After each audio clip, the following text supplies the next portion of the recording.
deixa eu trazer para cá o meu super time da análise, Renata Agostini, Leandro Rezende e Uripita. Muito boa tarde. Hoje, Renata, Verde Brasil, hein? Tá fazendo um composê interessante ali com o fundo do cenário natural de Leandro Rezende, esculhambando, assim, vendendo desbunde neste Rio de Janeiro. E Uripita... Tô no Blue Flat aqui de sempre. Mas tá lindo igual, sempre. Obrigado. Muito bem, gente. Eu vou começar conversando com Renata. Vou já aqui dividir na 3, Edu, porque para mim tá muito claro o seguinte, né? O que tá acontecendo? Aquele MDB, que é um MDB que foi lulista, né?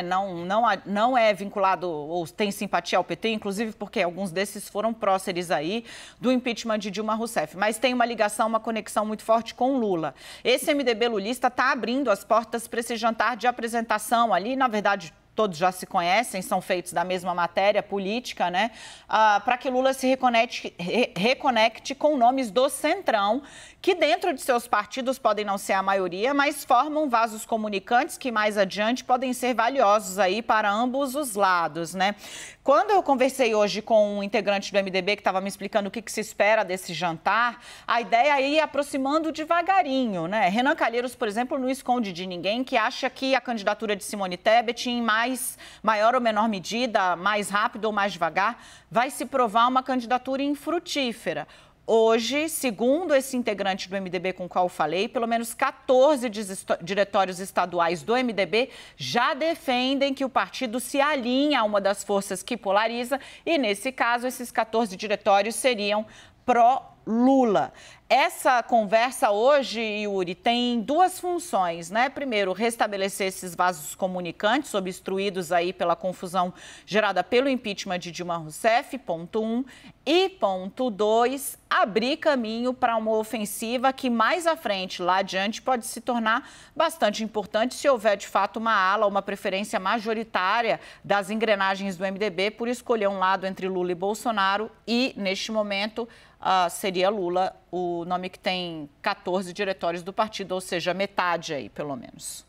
Pois é, bom, Dani, boa tarde para você, Renata, Leandro, para quem nos acompanha aqui no 360. Esperar a unidade do MDB é esperar uma utopia e o partido, reconhecidamente, sempre foi assim, até pela sua origem ali como oposição oficial ao regime militar. Dito isso, o que o campo pró-Simone Tebet tem dito é que, olha, estão lá as figuras que se sabem que estariam lá, como, por exemplo, o Renan Calheiros, Eunício Oliveira, ex-senador, que é o anfitrião da noite, e que tem as suas razões locais para promoverem esse jantar e para buscarem essa aproximação com Lula. Do ponto de vista nacional, e travam o debate, o que reconhecem mesmo os aliados de Simone Tebet, é que travam o debate de forma aberta. Politicamente é legítimo se defender uma candidatura própria ou se defender uma aliança com aquele que está liderando as pesquisas de opinião.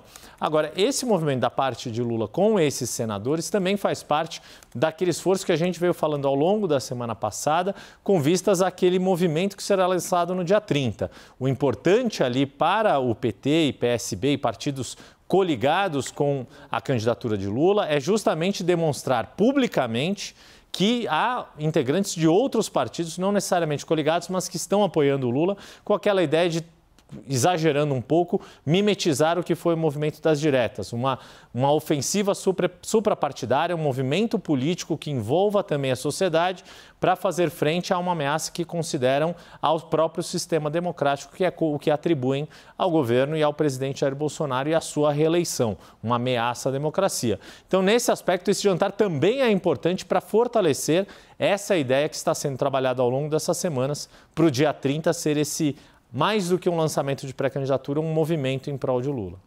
Escuta, Renata, a gente vai ter aí esse momento de, sim, a candidatura de Simone Tebet dizendo, olha, é uma ala que sempre esteve mais alinhada, claramente mais próxima ao Lula, como pondera aí o Uripita, mas o que a gente tem é o prenúncio de um ataque especulativo pesadíssimo, né? Porque, por exemplo, se você embala aí, não sei se ele foi convidado, como disse o Theo, né? Romero Jucá, por exemplo, o Renan Calheiros, se você embala essa ala toda do MDB, que é o chamado MDB velho de guerra. Essa gente que faz política, articula política como como quem toma água, entendeu? Numa posição anti-candidatura própria e pró-Lula, você cria uma máquina que é uma máquina que costuma vencer todas as paradas no partido quando se engaja, pelo menos internamente, né? Vem aí tempo difícil para Simone Tebet? Boa tarde, Dani, boa tarde a todos. Não, esse tempo difícil ele já existe desde que a pré-candidatura foi colocada. O que diz Baleia Rossi, presidente do MDB, responsável, então, pelo lançamento dessa pré-candidatura de Simone Tebet, que está capitaneando os esforços, que não muda nada esse jantar, exatamente porque quem está lá, ele falou, todos já sabíamos dessa relação desses integrantes do MDB com Lula. E aí ele citou para mim que tanto Eunício quanto Renan sempre foram transparentes quanto a isso, querendo passar justamente a ideia de que, olha, não tem surpresa nesse movimento. Agora, qual é o efeito prático? Você tem uma simbologia muito grande dessas lideranças do MDB sentando, de fato, para conversar com Lula.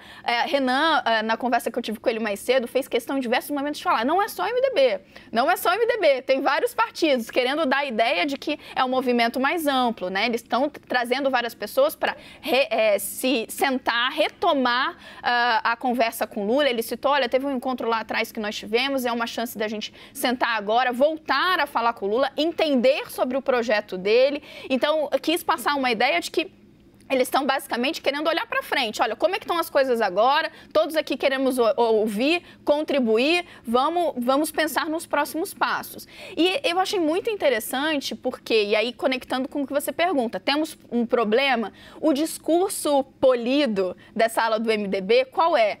Foi expressa para mim mais cedo por Renan. Nada contra Simone Tebet, tenho grande apreço por ela. Inclusive, se o MDB tivesse uma candidatura competitiva, seria o melhor dos mundos para o MDB. O problema, e aí está essa dificuldade da Simone, é que essa candidatura competitiva ainda não se apresentou, né? E ela tem um prazo curto para virar essa chave. Então, Renan diz, se ela se tornar competitiva, ótimo. Caso contrário, eu defenderei na convenção que o MDB apoia o Lula. E eu perguntando, mas o que é se tornar competitivo? Não tem muito. Ele mesmo fala, é muito difícil que isso aconteça. E o subtexto que eu acho importante todo mundo entender, a gente não está falando aqui de torcida, de gostar ou não de gostar. Tem um pragmatismo envolvido muito grande.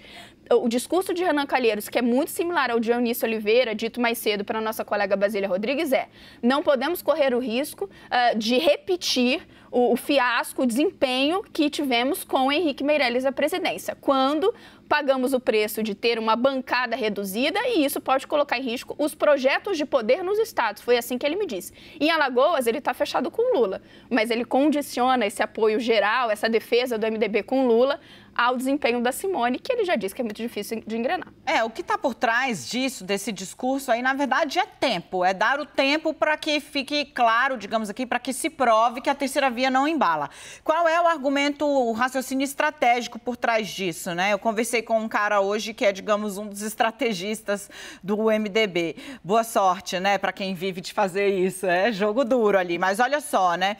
O que ele diz? O seguinte, olha, você pega uma média de todas as pesquisas já publicadas, você pega o pior momento do Bolsonaro e lá atrás, quando também Lula não estava...